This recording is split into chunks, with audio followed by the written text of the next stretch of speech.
কবিতাৰ শিৰোনাম মোৰ দেশৰ বাণী। দেশখনত কি যে হৈ গৈছে মানুহৰ জাতটো, বিশ্বাসঘাতকতা ঠগ প্ৰবঞ্চনা কৰি ফুৰিব ধৰিছে মাথো।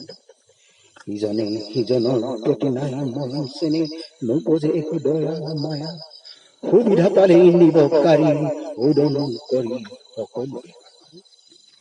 পঢ়ি শুনি যিমানেই শিক্ষিত হল, কূটনীতি আৰু কুটবুদ্ধি মনত মাথো। হিংসা আৰু লোভমোহে উপচি পৰা মন, কতজনে স্বাৰ্থৰ সিদ্ধি আশাত বহুজনক দেখুৱাই কিমান যি কব। জানুৱাৰ দৰে ধৰিবাৰ শুবলে, জানুৱাৰ দৰে ধৰিবাৰ শুবলে, ধৰ্ষণ কৰে কত দেহৰ ওপৰত। পাপক নকৰে ভয় লাজক নিচিনা, মনুষ্য জনম মিছাতেই ললে এই সংসাৰ।